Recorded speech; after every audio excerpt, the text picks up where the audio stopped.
Hey everyone, welcome back to FPL Fran. Today's video is going to be the Game Week 8 cheat sheet. We're currently still persisting with the international break. It is almost over and Premier League football is almost upon us, but for now I will still continue to wear my Spanish kit before we finish with the games and assess really just what the sort of roadmap is ahead with the FPL landscape.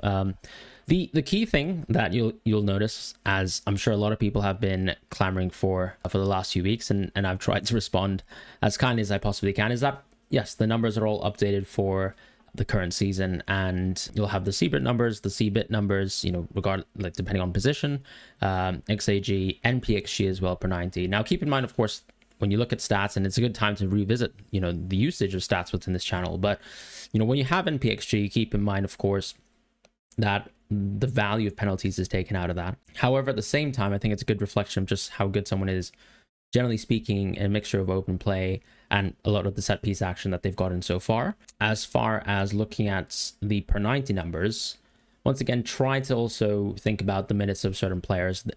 Inherently, people who play less than 90 minutes a game will always have slightly inflated NPXG per 90 numbers. Analytical studies have shown this over time, but yeah, there is obviously a genuine beauty and value in actually playing 90 minutes. I talked a couple of weeks ago about that study about when we score goals and when we see goals being scored.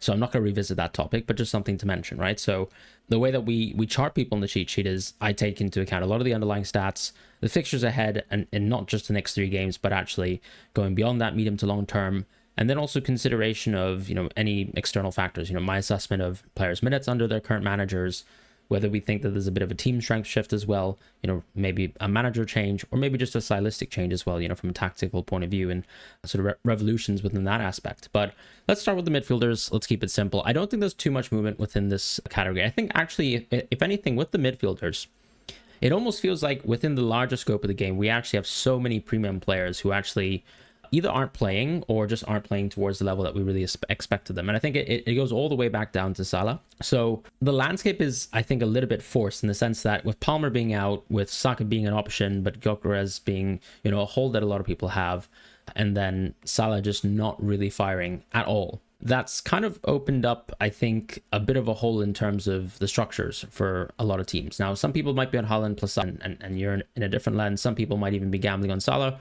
for this run versus Haaland, which I think from a fixtures point of view makes sense. But, you can make your decisions in terms of how you feel about Salah versus Haaland, and how much Salah can sort of reclaim some of the, the previous form that we would have expected to see, right? Just from, years and years of Salah over this run compared to the absolutely red hot or nuclear hot even Erling Haaland. Within this lens, I think that kind of makes it so that people want to spend more money within the players who've proven themselves this season. And unfortunately, actually, a lot of the players are between that sort of 5 to 6 million price point outside of Semenyo.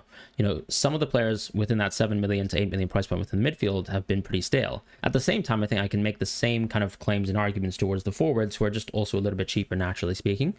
But we'll get to that in a moment. I do think we're actually entering a phase where people can consider reducing the amount of forwards that they have if they want to opt for midfielders. But at the same time, I can see people almost treating things in the opposite way, where you maybe go for more budget type mids and then you actually try to front load on forwards. At the same time, we've also suggested, and a lot of people have already sort of adopted their playstyle, where you're almost fielding a very, very strong, robust back 4, back 5 that can get points in a multitude of ways this season with DEFCON. So I think there's variety, but it is a bit annoying that I think the template structure is still maybe, let's say, generally speaking, a Haaland only structure, and then you fill out the rest, but depending on how you want to play.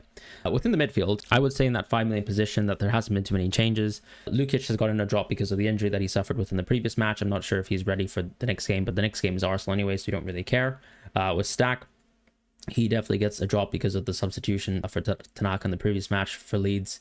Now, the big question mark here is, can Stack even be benched in the future? And is he always going to be the go-to sub?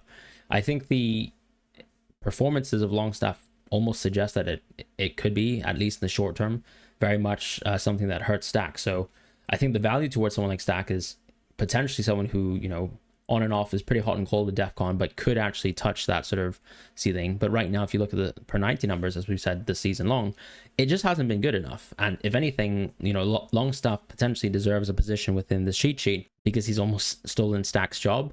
But is there too much value in, I guess, going for that sort of pick in the interim? I'm not so certain. I still think that, you can go for someone like Longstaff, and he is interesting, but I wouldn't hold him much better than Stack in the interim, especially until we see maybe if that sort of Stack for Tanaka substitution is absolutely nailed, or whether both are kind of slightly irrelevant options in this sort of time frame within FPL. In the next year, I think you actually have some genuine value. I think John Arias has to rejoin the cheat sheet, and he's gotten a lot of price falls, so I think that kind of allows him to be reinserted into this tier list, because he is now, I think, played 2 games straight of 90 minutes. I think going forwards, you'd also expect him to continue playing 90 minutes, because actually Wolves have played reasonably well within the last 2 games, and I think they found some sort of structure where they can actually sort of build upon with regards to results. And actually the fixtures still are very much there for Wolves, right? You still have Sunderland and Burnley within the next 2 games. We know that a lot of the promoted teams are very good, but you're still going to look at teams like Sunderland and Burnley as teams to target. I don't think that's changed. It's just about the quality of the game. The gaps that you sort of see between teams isn't that large. And I think even though Wolves are actually below or lower, in the table than a team like Sunderland, I still think that Wolves actually have looked really reasonably solid. I actually watched most of the game versus Tottenham, and then unfortunately just missed on the Brighton game because that was at the same time versus Everton and Crystal Palace. But I think they've actually stacked up really well, and I think Wolves are a team probably who are slightly better than their sort of, points earning has shown so far. So I would think that Arias actually is quite interesting if he's a 90-minute player. And that's nice, right? Not to mention that his Seabrit numbers have looked quite good so far. I don't think there's any sort of direction with that. If anything, just to touch on Seabrit, I mean, there's going to be 3 key players that we mentioned within this video that clearly have the numbers this season, and that would be Granit Xhaka, even Garner towards an extent, Anderson and Caicedo. Now, I think the big needle-moving piece here is that Xhaka's DEFCON rate's actually a little bit higher than his previous year numbers, so that's already a really good reflection on his numbers. With Anderson, it's actually kind of moved the other way with Caicedo, where Caicedo's numbers actually have improved this season compared to Anderson's numbers, and that's kind of what has created the yo-yo in terms of their positions right now. Because if you guys remember from the preseason, we had last season's numbers, and actually Anderson was a little bit far ahead of Caicedo in terms of that sort of per 90 rate, and both of them are now 90-minute players. So you can almost see, once again, even that sort of suggestion that I made earlier, where if you're less of a 90-minute player, sometimes you can almost overachieve in terms of your kind of underlyings. And here with Seabrit, part of it is also the Chelsea piece, where I think they have actually ended up racking up a little bit more Seabrit this season, and I think Caicedo has benefited just, very, very softly from there. With Jayden Anthony, it seemed like he was substituted within the previous match. I think, generally speaking, he's going to be fine, but a bit of a soft drop there in terms of that sort of impact. I really am curious to see whether he can sort of hold up his underlyings. I think when you look at this list here and you kind of look at, benchmarking a midfielder against one another, I mean, he's in a world of his own, right, with the NPXG per 90. And I would just like to see whether he's able to sort of hold that up, because as we've sort of mentioned as a bit of a trend within some of the previous videos, I mean, like, this is huge overperformance in terms of what we expect from him, just given the career that he's had so far, even within weaker leagues. So very, very interesting to see whether he can keep it up, but a soft drop for now just due to the injury. I don't think that I would be really investing too much money within a lot of these players within these 2 tiers, to be quite honest. I think if you own players from these tiers like Dewsbury Hall, like Xhaka, like Anderson, they're interesting, and I think they're easy holds, because they're probably going to be your 8th or 9th attacker within your team. You're not going to be looking at them as permanent play options. But because we actually have some decent value now within the 4 positions within the budget areas, and then also I think we just have such strong midfielders that are priced a little bit higher than this, there's not really a need to kind of spend this little within the midfield. I'd rather you spend more. It doesn't mean you spend, for the 7 million players necessarily, or the 8 million players, but rather for some of these 6 million players or the 5 million players who, in my opinion, are providing a little bit more value overall and have more routes towards points, generally speaking, than some of these midfielders here who, there's a few weaknesses that we can just generally pick out. Sometimes it's team strength within the case of maybe Arias and Xhaka. Sometimes it's just, lack of DEFCON, for example, with Ayari. With Dewsbury Hall, for example, it's just still probably not enough of that sort of individual goal threat. Or, for example, Seabrit to kind of paper off the fact that he's really, really good. Like, he's one of the more creative players on this list, right? So I think that the positive with Dewsbury Hall is that he's very, very good at one thing, and he's more than likely going to get a lot of assists this season, but just something to point out. As far as that sort of 5.5 plus tier, Yeah, I think Caicedo is absolutely wonderful. As we've sort of intonated already with the sort of Anderson Caicedo piece, some of the numbers have actually gone up for DEFCON. I still think that the underlying stats are very, very poor. We all know this, and we all knew this going into it. But of course, he's absolutely scoring some screamers, right? 3 goals from, close to nothing XG so far. There's nothing you can really say other than the goals were absolutely screamers. And it's probably unlikely that he's going to be able to maintain this sort of rate of finishing. So where does that sort of situate Caicedo? I think with the price rises in mind, he's not probably someone that I would be, looking at as an immediate transfer. But if you've somehow invested in Caicedo already, I mean, he's a fantastic hold.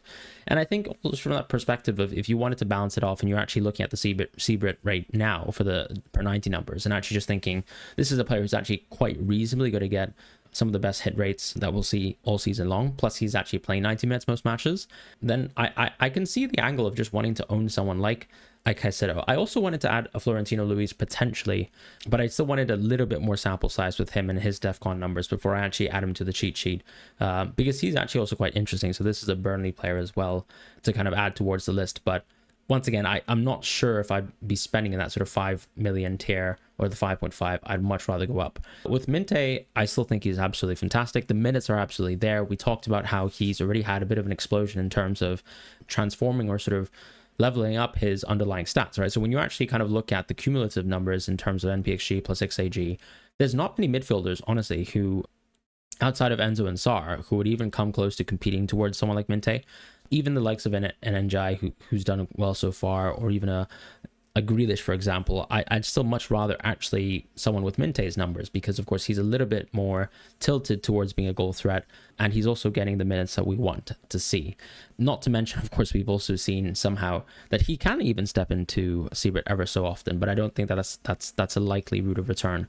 With Paqueta, I think the positive is that with Nuno coming in, you probably have at least some sort of assurances that this West Ham team is going to perform a little bit better. On top of that, the set pieces sort of being bestowed towards Paqueta, I think, is a huge plus for him and his sort of general average earning potential, and of course penalties, right? If you think that the team's, if at all, better, I suppose you can always make the argument that maybe we're expecting more penalties this season for West Ham. Either way, I think the West Ham fixture run's actually very favorable. So this is a pretty good run to actually own Paqueta, and then you can reassess sort of where he sits, because of course the underlying stats are not that great, right, compared to a lot of the peers here. Reinders is in a similar camp. I think the big difference with Paqueta is that he actually can get defensive contributions compared to someone like a Reinders, even though Reinders has gotten one slightly fraudulent DEFCON plus 2 points versus Arsenal earlier this season, as we sort of jokingly mentioned. But the key thing with Reinders, I think, is these kind of earlier substitutions and how often they're going to happen now. So I think with Savinho back in the team, and now he's fully fit, you're starting to see that Pep is almost using full sort of one-on-one winger rotation and substitutions, right? So if there's more game states where you have, let's say, Savinho and Bob on the right, and then Doku and even Marmoush coming back into the team on the left, or Savinho on the left, that unfortunately I think sort of closes off the angle for Bernardo Silva to be more of a substitute for the sort of that sort of right wing position where he kind of plays false right wing sometimes. Instead, it seems like that Bernardo substitution is always going to go towards the likes of, let's say, Reinders in the short term, and then and with Turkey coming back, maybe that's a bit more of an impact on a Foden, for example. But I think that's just a general negative for Reinders, and we kind of always wanted him to have close to perfect minutes for him to be as valuable as we previously had him within the cheat sheet. So of course a 75-minute substitution within the previous match is going to indicate that I think he's going to fall justifiably on the cheat sheet, given that, the underlyings are not bad, but the key thing is he doesn't do DEFCON, and you're almost expecting that he's just going to be a bit of a slow ticker, right? Where if he starts every single game, I think he's a solid option, but not astoundingly good if he doesn't play the full 90 minutes. As far as, let's say, the next tier of players, I think Kudus is still absolutely fantastic. Key thing here being that he's still someone who is sort of racking up a lot of the bonus within games where he actually gets the goal or assist, because he's kind of the creative hub of the team, plays much more minutes than his sort of peers in terms of Porro and Xavi Simons, who actually are also on other set pieces. On top of that, he just has a decent mixture of goal threat and expected assisted goals, plus actually plays almost every single minute of football. Now, the big comparative here is that Enzo and Sarr are right there and sort of right around his price points, and these players are, absolutely on a level of their own. And I think even when you compare to some of the sort of more expensive players in the game, their numbers are in isolation very, very freaky. So I think this is what I was trying to say, where from the start of the video, you kind of think from the macro point of view, how you want to spend this sort of money in the game. If anything, I still think that some of the 6.x players here in Enzo and Sar are better than some of the 7s, which is why I've been quite reluctant to, for example, move an Eze towards a green tier, or why I've already moved Gordon back down into a yellow tier, as you can see later on. With Mitoma, the drop there is, first of all, underlines are not really clicking for him, which is sort of what we expected, right? I think still there's a case of, lower sample size, but the numbers just aren't really there. He basically has a peer on the exact same team who's much cheaper, who's out delivering him and outperforming him. So there's not much to be said there. If he comes back from injury, we'll probably keep him at the sort of yellow tier. But I think that's just a reflection of, even if he's fit, I think he's not quite at the level of a lot of the top 6s, or even some of the 5+ players. And Jai stays where he's at because I think the fixture run gets a little bit tougher for Everton now with Doku. That substitution, or rather that benching within the previous game for me, was a little bit shocking. Like I was actually still expecting Doku to start that match, and interesting to see, how his minutes can still be impacted. So that sort of ceiling has been tapered off, even though some of the underlyings here from the per 90 basis are still really, really good. And he's obviously, been incredibly active so far in terms of actually getting goals and assists. As far as Grealish, he's suspended for the next match, so he won't be available for this Game Week 8 game versus Man City. There's not much to be said. I've always sort of, held my opinion on Grealish. He did score a goal within the previous match, although it probably could have actually just ended up being a better goal if he scored from the NJ assist. Still, the main thing with Grealish is that his goal threat isn't that amazing, where I think he's, an instant buy over a lot of the other players within the previous price point. Neither does he have penalties, right? So I think the big thing when you look at someone like Njai, who clearly isn't the same sort of level of assist threat as someone like Grealish is, he still has that knock-on NPXG sort of per 90 boost, but then also he has penalties, as you can see within the previous match. Plus, he's actually really good at defensive contributions, right? So he's similar to sort of what we expected within the preseason, someone who actually can generally get those +2 points within a match, but he does also sometimes get substituted at around 80 minutes, depending on, how many players are fit and available, right? Within the previous match, he played the full match because of, or I think close to the full match, because Dewsbury Hall's suspension. But in most games so far, we've seen that NJ substitution for Tyler Dibbling at around 80 to 82 minutes, or even 85. So that kind of does hurt that sort of DEFCON potential. In the next tier, though, yeah, as I said, I've dropped Gordon and I've given Gakpo a rise. I think the Gakpo rise is a bit short term, but it's also sort of a reflection of Liverpool actually having some pretty good and favourable fixtures that will probably benefit Gakpo. He did play the full match versus Chelsea, and I still think you're going to see it chopping and changing of Gakpo's minutes. Like, he is still susceptible to maybe getting subbed off at 50 minutes or 55 minutes. That is a reality, I think. However, I still think he's mostly still nailed for starts. He's still been a very consistent player for the team, and at the end of the day, he's had attacking output this season. So I think, just being fair towards Gakpo and Liverpool, it's still a very strong attack. He is still someone who is a part of the attack and will hopefully play good short-term minutes. But I think it's not really worth the risk for a lot of managers who are looking for a transfer. But as a whole right now, he's actually looking pretty good. As far as Gordon, I think he just gets that drop because you're starting to see, I think very much so Newcastle will just rotate the season within the minutes. And actually, Waltermad still sort of playing the full 90-minute games while Suissa's out, I think is a bit of a dampener for Gordon's potential. Because if you were sort of looking at the early substitutions when Waltermad had joined the team, you're still seeing some early subs, whereas now I think if he's a bit more acclimated and you want to make the argument that he's going to play the full 90s within most matches, that's actually not very good for someone like Gordon, especially from a Premier League perspective, especially if they have to fight on both fronts. So I don't love that for Gordon too much. The NPXG numbers are very good so far, so I think a lot of people sort of making the argument that his underlying data has been really poor. I think that's a little bit far-fetched, but he's still on penalties. It's just the minutes that aren't perfectly there. And I still think the Newcastle run, generally speaking, is rather tough. So that's a bit of a dampener. With Foden, for me, the minutes still look really good. And Cherky's probably going to come back soon. We saw him within the bench on the last game. I don't think he was substituted. But the question mark will be when Marmoush and Cherky are fit, are these players going to take away from Foden's minutes? And I think progressively we'll probably see that. So I'm just almost baking that in. Not to mention that City have almost come across two really good games on paper. And you've seen very little production from Foden so far. Now, with Foden, I think one of the key things within sort of talk about underlying stats and just appreciating finishing skill is that he is probably, if we think about the last few years of stats that we've had within the league, maybe one of the best finishers just in terms of pure conversion of expected goals to goals. That sort of outside the box finishing is not something that can be reflected by what this XG per 90 stat is. Like, the value towards Foden for the most part is, first of all, creativity, and second of all, the opportunity to actually get DEFCON potentially, because his numbers are actually really, really high on this baseline. Now, the underlying stats this season don't really reflect the creativity, but I think you can see it within some of the Champions League matches. I think he almost set a Champions League record for expected assisted goals earlier this season within one of the matches. I think it was actually the match versus Napoli. And at the same time, of course, it's just that overall finishing piece that Foden has had, where he's had some of the best finishing seasons that we've seen to memory. So I think there's still value towards Foden, but I think it's almost me being a little bit doom and gloom with him in the medium term with his minutes. As far as Bruno, he gets a drop as well. I think some of the fixtures are getting worse. Some of the underlying stats aren't good enough.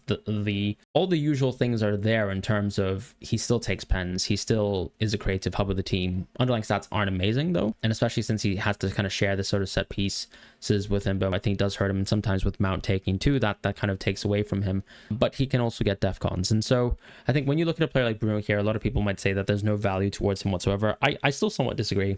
I think when you kind of look at a lot of the balance players here, sure, I'd probably prioritize an Enzo and a Sar over a Bruno, but it doesn't mean that you don't necessarily have room for a Bruno, right? You can still always own someone like Bruno, for me, who's a bit of a luxury hold and quite a simple hold at most times, where you don't really feel bad about owning someone like him because he just gives you a lot of guarantees being a 95-minute player that you can't quite sort of appreciate with just underlying stats.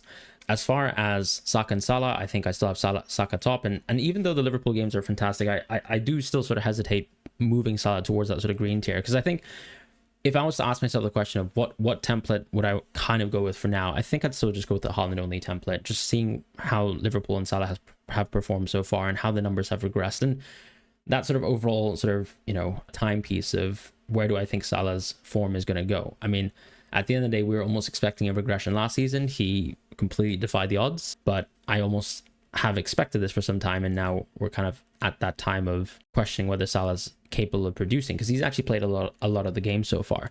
Now, when you compare it to, let's say, Saka's numbers, I mean, the Saka numbers aren't good whatsoever, but I think he's also had very, very limited sample size to show whether actually like those are going to be the numbers that we're expecting to see more of the season. Now with Salah, you can make the argument that he's played some very, very tricky games, but I still think, once again, there's the whole career piece of we've had multiple seasons of Salah. He's played stretches of bad games or difficult games in a row, and we've never seen numbers this bad. So I think it's a fair reflection of where Salah's at. But there's still a lot of respect towards what Salah can do, and I still think it is worth a gamble, right? If you actually are someone who owns a Haaland plus Salah team, or you're on a Salah only team because you want to take that gamble on, I mean, I can still see the sort of play, the logic behind it. Moving towards the forwards, I've given Foster a bit of a soft drop here just because the underlying stats have been super poor. Now, we're about to jump into a segment that I'm sure will make a lot of people click off because Dominic Calvert-Lewin has gotten a rise here towards a green. But the simple reflection here is that Dominic Calvert-Lewin is a green for the 5.5 price tier. Nothing else, nothing more. It's not saying that Dominic Calvert-Lewin is better than some of the 7 million forwards. It's just saying that at that 5.5 million price point, I think he's actually at a really good value, because what he does give you compared to a lot of the peers in the forward position is actual genuine minutes and full 95-minute games, compared to, let's say, Foster, who plays maybe 78 minutes, 80 minutes, 85 minutes, and also has almost half his underlying stats, versus Dominic Calvert-Lewin, who is the worst finisher in Big 5 European leagues, who is actively playing. I can absolutely accept that. That is true. But it still means that he's capable of finishing. It just means that he's, unfortunately, quite incapable of doing it. Main point being, if you look at these underlying stats and you think about Dominic Calvert-Lewin with some really good fixtures, I think as an 8th or 9th attacker, this is a perfectly fine player. Like, if we were to sort of apply the finishing tax towards Dominic Calvert-Lewin, I would probably say it's somewhere within the range of 0.7, if we want to be harsh towards him, times those numbers there. And once you kind of apply that, he's still sitting at a range of somewhere like 0.24, which, is not too far away from, let's say, what Thiago's amassed himself so far. It's not too far away from Isidore, who doesn't even play 90 minutes because he's getting subbed off at Brian Bobby at like 50 minutes or 45 minutes. And Thiago himself is getting subbed off at 62 minutes sometimes, or 75 minutes within certain matches. So the idea that Dominic Calvert-Lewin is like completely lacking in value because he has shown that time and time again he's not very good at finishing, I think is a bit of a moot argument, because he just has inherent value here at this price point. And that's all I really have to say, because he has the minutes, he has the underlyings, and he has that poor finishing as well to sort of, offset that a little bit, but it still makes him valuable to me. In the next tier, we've got Richarlison getting a drop because I think the minutes thing is a bit of a piece there. I would like to sort of reassess with Strand Larson in a few weeks' time, because obviously these are really good games for him, and I think he's had a bit of a slow start because clearly he's working back to full fitness. He's had this sort of Achilles injury, and so he hasn't really had the chance to sort of get his season going. But he could be someone who could break out over the next 2 weeks. He could also be someone who, if he doesn't deliver within these 2 games, I think there's even general questions about his minutes maybe and what's going to happen with the team. But I think he's mostly safe. I appreciate some people might have even held over this run, but after game week 9, I can see why people would just be selling. As far as someone like Waltemad, he gets a rise. I didn't record this cheat sheet last week with the opportunity to assess the extended Wisa injury sort of time window, so I would have definitely given him a green before the deadline last week if I had appreciated that Wisa's injury was actually much more extensive, as the reporting for Newcastle has almost come out with. Simply put, the underlying stats are not incredible for Waltemad, but at this sort of price point, this is really good. This is still better than Evanilson so far, who we would expect to do quite well because the Bournemouth team is generally quite a good attack. However, I think if you're actually looking at the underlying stats this season with Bournemouth, as we mentioned, because it's the symptom of probably playing much tougher games, they just haven't really, gotten going within the attack. And if anything, the defense for Bournemouth has actually impressed more so than the attack. And it's more so sort of Semenyo's overperformance in terms of finishing that has kind of carried them over the line, as opposed to generally the team actually looks like an extremely sort of fearsome attacking threat. So that's props to Waltemad there. With Sesko, I'd like to sort of monitor his minutes going forwards. I think we've had 2 90-minute games now, but I think that team is still prone to chop and changing, so I'd like to sort of monitor that situation going forwards. But positive signs for a Sesko who could be a future buy, especially since United have actually been a pretty good attack, all things being said. In the next tier, I'd like to sort of just spend some time to talk about João Pedro, Mateta, and Bowen. Now, I think there's a lot of good things and bad things going on with a lot of these players here. The key thing with João Pedro is that he just has an unbelievably good fixture run. Is he clearly not a pure out-and-out 9?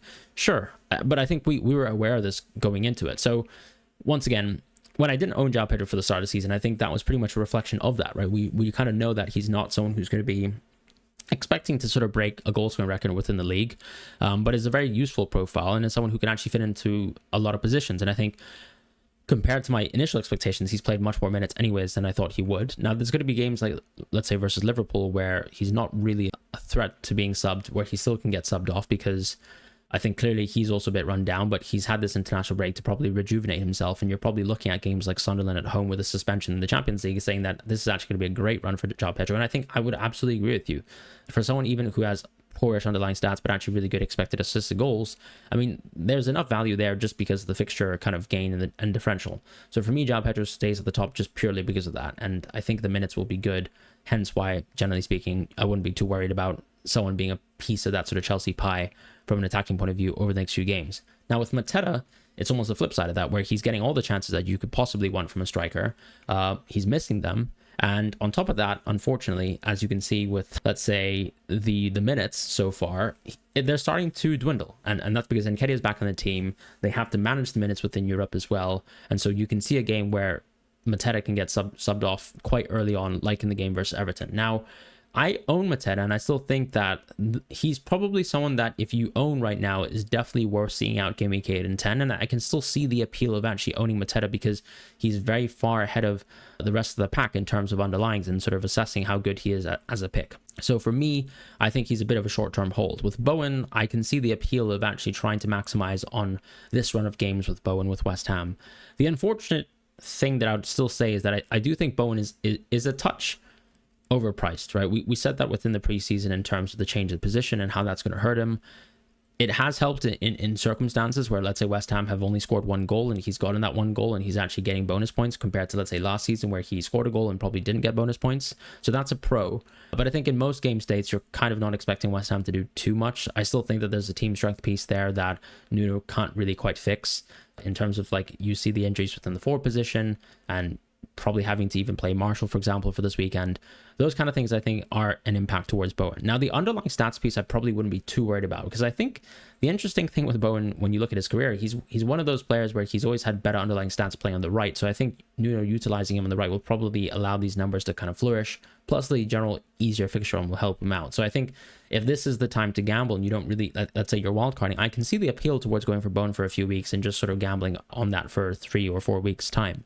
And then you can reassess, because I think he is someone who, even though he's arguably fixture proof, quote unquote, is still going to be hurt by having a much poorer fixture run coming out of Game Week 11 than some of the other forwards here who play for teams that I think you wouldn't be so worried about, poor fixture runs. With Watkins, he just gets a drop because the fixture run becomes terrible. I think he's also suffered from a knock from that Wales game, so we'll have to sort of monitor that situation there. With Isak, the reason why I haven't given him a rise, despite Liverpool's run of games being really, really good, and probably this is maybe me being pessimistic, but I still think he doesn't look fully match fit, and I still think you're still seeing a lot of substitutions, which actually are just going to be Isak for Ekitike like for like, or maybe even Isak not even starting Premier League matches. So that for me is the unfortunate reflection of right now of Isak's minutes. Now, if you have a lot more confidence in Isak's minutes, then I think clearly he's going to be a yellow or even arguably a green pick, right? Because of just the quality of games that Liverpool have. But yeah, as I said, I'm quite pessimistic on that. As far as defense, we actually don't have many changes whatsoever. A couple of the defensive changes are actually sort of reflections of that West Ham team, and now that them being a lot more viable, the short fixture run being really, really good. I can see the appeal definitely of going for Diouf. You can see that he is in a bit of a world of his own right now in terms of some of the numbers so far, in terms of what he's actually achieved so far for the goals assists per 90, but actually the underlying stats still reflect that he's not, for example, in an island of his own when it comes to, I think, the reproducibility of those some of those assists.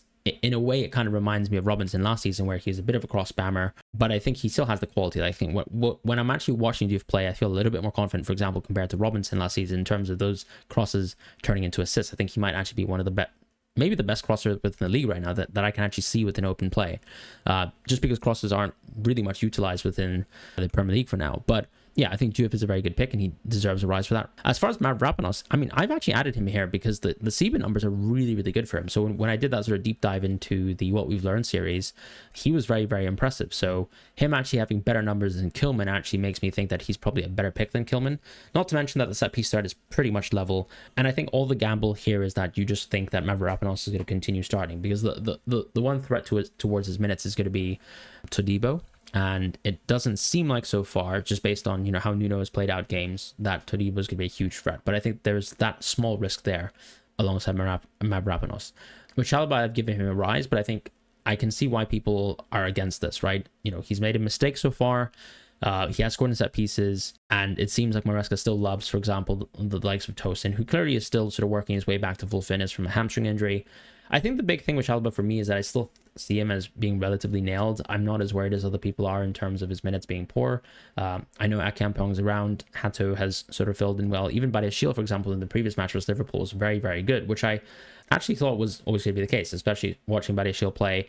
It's just he doesn't really get to play often, similar to Fofana, where he's always perpetually injured. But he can always easily play that sort of central centre-back role for the team. But I think for now, with the injuries that Chelsea have, I feel like Chalobah is relatively safe. I think there's a lot of quality, as you can see, within a lot of defensive positions right now in FPL.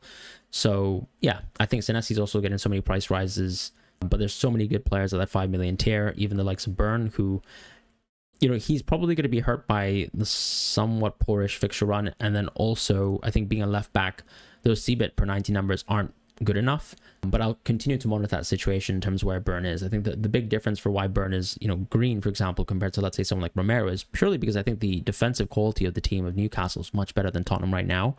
Despite sort of Tottenham being characterized as like one of the better defensive sides, I think the balance that you actually get with the Crystal Palace players, for example, is that the CBIT numbers are really, really good, and also defensive numbers are really good. And of course, Senesi is in an absolute tier of his own, alongside even someone like Mukiele at that sort of 4 million tier. But of course, I think when you look at the team XGC so far, sure, it looks pretty close in terms of how a Sunderland compares to a Bournemouth and even, let's say, a Crystal Palace for now. But I think just in terms of where I actually think those numbers will go in the future, I do think that Sunderland will struggle to, for example, maintain the sort of pace compared to a Palace or even a Bournemouth. So that's kind of me baking in my own thoughts in terms of the cheat sheet and just looking at team models as well. As far as Timber, I think he definitely gets a rise. I think the key thing here when you're looking at such a productive player is is he going to play most of the games? And I think, generally speaking, as I said within one of my previous videos, I think the bet with Timber, especially on a wildcard, for example, is he going to start the next 9 out of 10 games? And I think if you're going to say yes to that, he's probably worth having in your FPL team. If you're going to say no to that, then I think he's not. I think Timber's almost continuing from last season's absolutely good form and also generally good fitness, right? He was asked to play a lot of games last season. He was basically playing Premier League, Champions League, Premier League when White was out for most of the season. White has struggled with injuries on and off the season already, so I really feel like Timber is going to be utilized for most of the games going forward from here on out, and White's probably going to play a bit of a peripheral role. Now, I could be wrong on this, but that's just how important I think Timber is to the team right now, and I think it's almost become something quite similar to, let's say, that Tomiyasu type situation from years past. Not that White is quite at that level yet in terms of, you know, being perpetually injured and sort of us calling the cards on him, but it could be getting close to that, because this is almost 2 seasons now of continuous injuries where Timber has actually come off from an ACL injury fully last season and had a brilliant season and campaign, and other than, let's say, game week 1 where White got the start and Timber was called upon quite quickly within that match, I think I'd have the confidence that Timber's going to continue playing most of the games. With Porro, similar piece here where actually I think the minutes recently have been a little bit better. I think also Siemens not playing too well has actually helped him, because that's actually kind of improved his set piece share. I kind of just wanted to balance the cheat sheet a little bit in terms of where I situate a lot of these players, and I think Porro definitely deserves a rise from that perspective. With Munoz, I still think he's probably maybe actually deserving of a green. I feel a little bit bad that him and Guardiola are in that yellow tier, but I think it just shows you how strong I think the defensive position is, that there are so many good defenders to pick from. Like, I really would not feel bad about owning any of the yellow tier defenders at this moment in time. In fact, I actually own a couple of myself. As far as that next tier, with that Konate drop as well, I think there's that small asterisk with Konate. He did play a game for France, so I think he should be fine, hopefully, for Liverpool, but let's see how that sort of injury situation carries itself. I have, however, given him a drop because of that. And also, we're starting to see much reduced minutes for Konate anyways, regardless of injury or not, because even though he has gotten DEFCON, for example, recently, I think the big con is if you're getting subbed off at 70 minutes, you're just not going to hit that DEFCON threshold more often than not. So for me, that's a bit of a dampener with Konate anyways. With Cucurella, I think he gets a rise. No other sort of rises for other players. I think this is sort of just balancing a lot of the top end defenders. And once again, with the defenders here, I think some of the green players are just absurdly good. I think some of the yellow players here are also equally fantastic. And actually, for example, for the runs of games that, let's say, Cucurella has in the interim, or even Virgil to that extent has within the interim, I still think they're extremely valuable. But it's just about trying to balance the list in terms of who you'd prioritize first, and then maybe you can still have these yellow options within the team. So that's it for the Game Week 8 cheat sheet. I hope you guys have had a wonderful time. Take care and goodbye, and I'll see you guys soon.